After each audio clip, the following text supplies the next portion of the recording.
السلام علیکم دوستوں، میں نے ایک چھوٹی سی ویڈیو کے ذریعے یہ جو متحدہ لندن کی جانب سے جو گفتگو ہو رہی ہے اس پہ آج بات کی تھی۔ اس تمہید کے ساتھ میں تھوڑی تفصیلی بات کرنا چاہوں گا، غور سے سنیے گا کہ دیکھیے، سیاست کرنا، اپنی بات کرنا، اپنا پیغام پھیلانا ہر ایک کا انسانی حق ہے، ٹھیک ہے؟ اور یہ حق متحدہ لندن کا بھی ہے اور متحدہ لندن کے قائد الطاف صاحب کا بھی ہے۔ یہ بات میں اول دن سے کہہ رہا ہوں اور اپنی ذاتی حیثیت میں اس موقف پہ یقین رکھتا ہوں کہ کسی بھی شخص پر زبردستی، زور اور جبر سے آزادی اظہار کی پابندی نہیں ہونی چاہیے۔ اس بنیاد پر متحدہ لندن کا حق ہے کہ اس کے جو قائد ہیں وہ اپنے کارکنان سے بات کریں، ٹھیک ہے؟ تو میں اس پہ تو بنیادی طور پر اختلاف کرتا ہوں کہ جو حکومت پاکستان میں پابندی لگائی گئی ہے یہ غیر انسانی ہے، مگر جو میں نے اپنے ویڈیو پیغام میں کہا تھا کہ متحدہ کے جو قائد ہیں ان کی جبلت میں ہے دھونس، دھمکی، ڈرانا، بلیک میل کرنا، تھریٹ کرنا، انٹیمیڈیٹ کرنا۔ اس کی کسی بھی انسانی معاشرے میں اجازت نہیں دی جا سکتی۔ شیطانیت کا یہ وہ سمجھ لیں کہ وہ ہے جز کہ دھمکی دینا، دھونس دینا، قتل و غارت گری کرنا، مگر انسانیت کا نہیں۔ اچھا، مسئلہ یہ ہے کہ 2016 سے ہر سال یہ کوشش ہوتی ہے، جب دسمبر کا مہینہ آتا ہے متحدہ لندن متحرک ہو جاتی ہے۔ وہ یہ کہانیاں سنانے کرتی ہے کہ ان کے فوج سے رابطے ہو گئے ہیں، ٹھیک ہے؟ فوج سے ان کو اجازت مل گئی ہے۔ یہ پچھلے سال بھی ہوا تھا، آپ کو اگر یاد ہو۔ اب پھر یہ کہانی ہے۔ یہ سیاسی طور پر خود کو زندہ رکھنے کا طریقہ ہے اور یہ ان کا حق ہے، وہ کریں، ٹھیک ہے؟ مگر سوال یہ کہ مہاجر قوم کو کیا کرنا ہے، مہاجر کارکنان کو کیا کرنا ہے؟ غور سے سنیے گا بات۔ ان گزشتہ کئی سالوں میں 5 سال سے زیادہ ہو گئے نا اس پورے لندن پہ پابندی ہوئے جو غلط پابندی ہے، میں پھر یہ کہہ رہا ہوں، مگر پابندی لگانے والوں کو مہاجر قوم سے دلچسپی نہیں تھی، پابندی لگانے والوں کو کراچی شہر سے دلچسپی نہیں تھی۔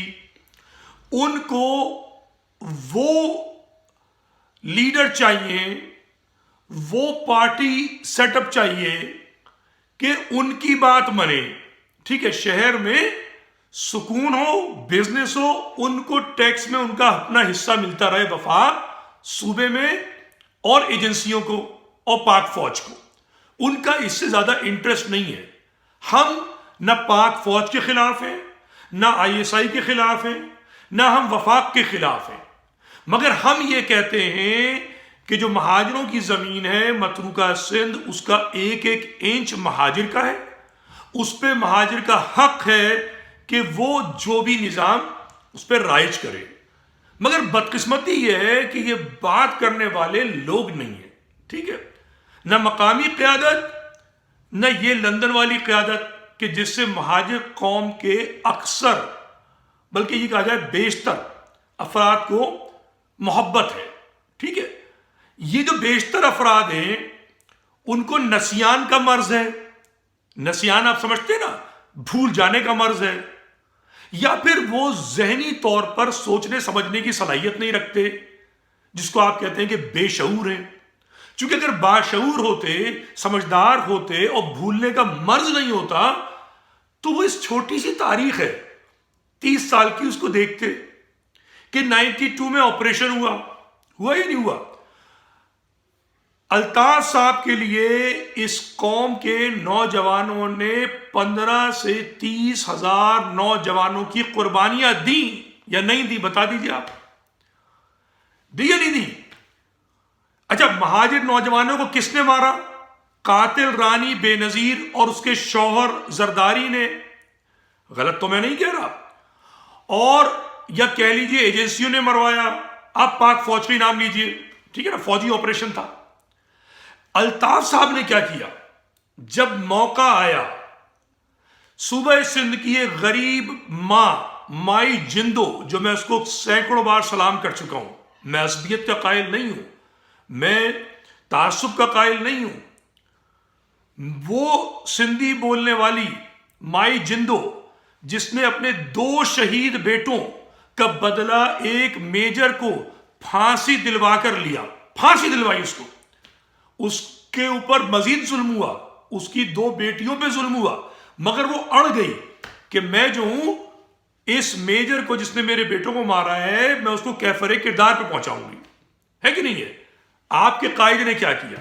آپ کے قائد نے ضیاء الحق کے بعد پھر مشرف کا جو جوتا تھا اس کو لمبی زبان سے چاٹا نہیں چاٹا، لمبی زبان کر کے چاٹا، ٹھیک ہے؟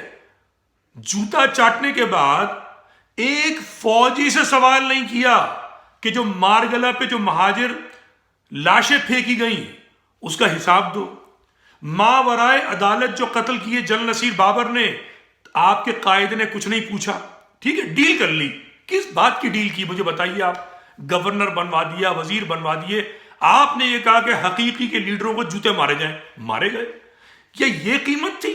مجھے آپ خود بتائیے کیا قیمت تھی آپ کی، آپ کے شہیدوں کی؟ اس کے بعد جب مشرف گیا تو آپ نے قاتل رانی سے کا جو شوہر تھا اس سے معاہدہ کر لیا، مہاجر شہیدوں کو پھر بھلا دیا، آپ کو کس نے حق دیا تھا؟ اچھا یہی نہیں کیا، 18ویں ترمیم کا توق لگا دیا قوم کے اوپر حیدر عباس رضوی اور فاروق ستار سے۔ تو اگر کوئی ہماری قوم، ہمارے کارکنان باشعور ہوتے تو خود سے پہلے سوال کرتے کہ آج ہم جو انتظار کر رہے ہیں نعوذ باللہ اس مسیحا کا کہ یہ لندن میں بیٹھ کر ہماری قوم کو بچا لے گا، وہ بھائی اس نے 30 سال آپ کو نہیں بچایا، ابھی کیا بچائے گا؟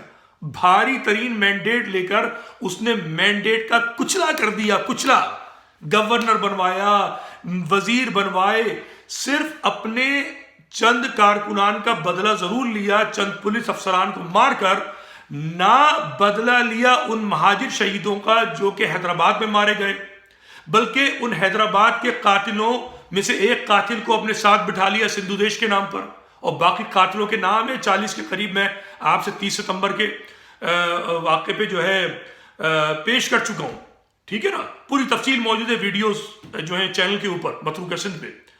یہ باشعور قوم کے سوچنے کا کام ہے، یہ کون سا قائد ہے، یہ کیسا قائد ہے کہ جو مہاجر قوم کے نوجوانوں کے جو ہے موت پر، ان کی قبرستان پر، ان کی شہادتوں پر اپنا قد بڑا کرتا ہے۔ اب 5 سال سے وہ مستقل کوشش کر رہا ہے کہ یہ لہو پھر بہے، ہر سال 9 دسمبر کے ساتھ یہ نوید لے کے آتا ہے کہ جی ہماری ڈیل ہو رہی ہے، فلاں ہو رہی ہے، لڑکے باہر نکلیں، کارکنان باہر نکلیں۔ ایک دو دفعہ باہر نکلتے ہیں، ان کو جوتے پڑتے ہیں، ان کو فوج مارتی ہے، ان کو پولیس مارتی ہے، ان کے گھر والے پریشان پھرتے ہیں۔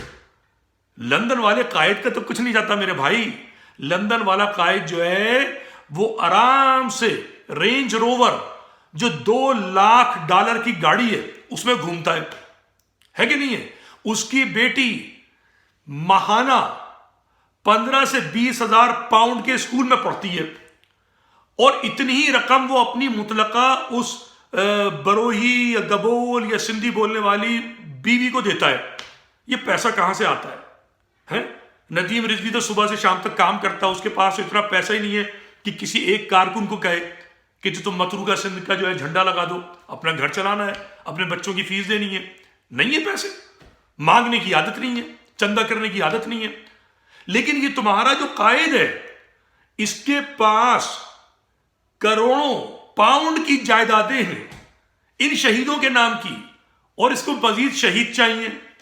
دیکھیں کسی دوسرے کے بچے کو شہید کرا کے تحریک چلانا دور بیٹھ کر بہت آسان کام ہے، میں بھی کر سکتا ہوں۔ مجھ سے کتنے لڑکے رابطہ کرتے ہیں، میں انہیں منع کرتا ہوں، نہیں، تمہاری زندگی سب سے اہم ہے، تم جو ہو ستارہ ہو، تم تارہ ہو، سیارہ ہو اپنے اپنے گھروں کے لیے، تم محور ہو، تمہیں کچھ ہو جائے گا تمہارے بزرگ ماں باپ کس کو منہ دکھائیں گے، کس سے پوچھیں گے؟ مگر یہ تمہارا قائد تمہیں اکساتا ہے، دھمکیاں دیتا ہے، تمہیں تیش دلاتا ہے۔ 9 دسمبر پہ یوم شہداء نہیں منانا چاہتا، اس کو مزید شہید چاہیے۔ یہ وہ ڈریکولا ہے جس کو مزید لہو چاہیے، اور اس کو ہمیشہ لہو صرف مہاجر قوم کے نوجوانوں کا چاہیے ہوتا ہے. اس کو کسی اور کا لہو نہیں چاہیے, کسی اور کا نہیں چاہیے. اس کو مہاجر نوجوانوں کا لہو چاہیے. وہ ڈریکولا ہے جو اپنی قوم کا لہو پیتا ہے. یہ وہ مچھر ہے جو اپنے ہی جسم پہ, اپنی قوم کے جسم پہ بیٹھ کر موٹا ہوتا ہے. آئی بات سمجھ میں؟ خدا را ہوش کے ناخن لیجئے. ہر سال یہ کہانی ہوتی ہے. شعور جو ہے نا اس کو استعمال کیجئے, عقل کو استعمال کیجئے, سوچئے, نظر دوڑائیے کہ جب 92 سے لے کر 97 تک ظلم ہوا ہے, اس کے بعد جب اس نے 2002 میں جب مشرف کا ساتھ دیا ہے, کتنے شہیدوں کے شہید کرنے والے مجرموں کو پکڑا گیا. سزا تو چھوڑ دیں آپ, یا انہوں نے مطالبہ کیا ہو, دکھا دیجئے کہیں پر مطالبہ کیا ہو, کوئی کمیٹی دکھا دیجئے بنائی گئی ہو, کچھ نہیں. ایسی زرداری کے ساتھ کچھ نہیں. 18ویں ترمیم ہے جس کی وجہ سے آج ہم برباد ہیں. اور جو بات کرنے کی ہے وہ یہ ہے کہ بھئی ساری قومیں ہیں, ان کے پاس اپنے اپنے علاقے ہیں, ان کی اپنی اپنی زمینیں ہیں, اس پہ ان کی حکمرانی ہے. آپ کی جو زمین ہے متروکہ سندھ, جو تبادلے کی زمین ہے, انڈیا سے آپ گئے, یہاں سے آپ آئے, یہاں سے وہ گئے, مصدقہ مسلمہ, اس پہ نہ آپ بات کرتے, نہ یہ بات کرتا, نہ کوئی بات کرتا. آپ کا جھگڑا ہے کہ آپ فرزند زمین ہوتے ہوئے بھی خود کو اپنا فرزند زمین نہیں کہتے. آپ کی قیادت جو ہے آپ سے کہلوانا نہیں چاہتی, اور دوسرے بھی نہیں چاہتے. وہ کیوں چاہیں گے؟ دیکھیں, کمزور کا کوئی ساتھ نہیں دیتا, مضبوط کا لوگ ساتھ دیتے ہیں. مضبوط جو ہے وہ لیڈر نہیں بناتا, نظریہ بناتا ہے, فکر بناتی ہے.